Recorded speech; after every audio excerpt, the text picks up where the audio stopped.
Johnson ने समुद्र तल पर जंग लगे वाल्व को घुमाने की पूरी कोशिश की, लेकिन जब तक बची हुई ऑक्सीजन खत्म नहीं हो गई, वाल्व स्थिर रहा।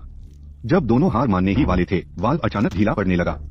हालांकि इससे पहले कि वे सांस ले पाते, उनके सामने का दृश्य देखकर वे एकदम से दंग रह गए। उन्होंने एक विशालकाय विद्युत मच्छर को अत्यंत तेज गति से आते देखा। दोनों अचानक घबरा गए। उस महत्वपूर्ण क्षण में उन्होंने पलक झपकते ही उस घातक प्रहार को चकमा दे दिया।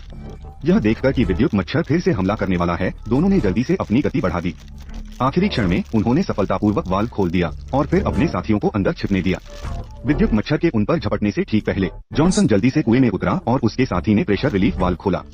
अगले ही पल समुद्र का पानी कम होने लगा, जिससे दोनों को सांस लेने का मौका मिला। हालांकि जब वे स्थिति की जांच करने के लिए अंदर गए तो उन्हें अंदर एक अंतरिक्ष यान छिपा हुआ मिला। हालांकि अंतरिक्ष यान के पुर्जे सही सलामत थे, लेकिन वह ठीक से स्टार्ट नहीं हो पा रहा था। समस्या का पता लगाने के लिए जॉनसन अकेले अंदर जांच करने गया और पाया कि बैटरी कम थी और ठीक से स्टार्ट नहीं हो पा रही थी। जॉनसन को धीरे धीरे कुछ समझ आया और उसने तुरंत बिजली की गोली को अपनी हजारों वोल्ट की धारा से अंतरिक्ष यान को चार्ज करने के लिए तैयार किया। उपशीर्षक amara.org समुदाय द्वारा प्रदान किए गए। हार्पून का तार बैटरी से जुड़ गया, जिससे अंतरिक्ष यान में विद्युत धारा का संचार सफलतापूर्वक हुआ और अंतरिक्ष यान का इंजन भी सफलतापूर्वक चालू हो गया। हालांकि इस समय उनके साथियों की स्थिति आशावादी नहीं थी।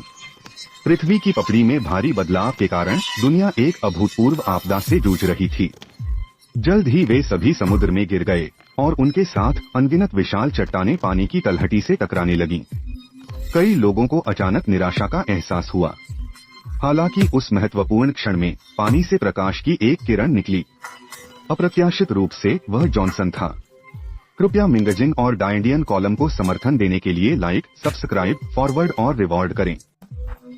फिर उसने एक्सीलेटर दबाया और घटनास्थल से भाग गया, जबकि उसके साथी भी अपनी जान बचाने में कामयाब रहे। हालांकि संकट अभी खत्म नहीं हुआ था। पृथ्वी की पपड़ी के खिसकने से अनगिनत चट्टानें टूटने लगी। अगर वे उस शिलाखंड से टकराते तो वे तुरंत मर जाते। एक विशाल चट्टान को अपना रास्ता रोकते देखकर जॉनसन को खतरे का एहसास हुआ और उसने अपने साथियों को अंतरिक्ष यान उड़ाने दिया। फिर उसने एक विशाल टारपीडो उठाया, उसे मैगजीन में भरा और अपने साथियों के साथ डेटोनेटर दबाया। टारपीडो ने अगले ही पल शिलाखंड पर सटीक निशाना साधा और अंतरिक्ष यान सफलतापूर्वक उसके पार निकल गया। बलवान सैनिक तुरंत उत्साहित हो गए। तभी उनके सामने एक प्रवाल भित्ति प्रकट हुई, लेकिन यह उनके लिए कोई समस्या नहीं थी और वे आसानी से उससे बच गए। इस प्रकार उन्होंने प्रलय के संकट को सफलतापूर्वक टाल दिया और एक सुरक्षित शहर पहुंच गए, जहां उन्होंने एक नया जीवन शुरू किया। जॉनसन भी अपनी पत्नी के साथ खुशी खुशी रहने लगे।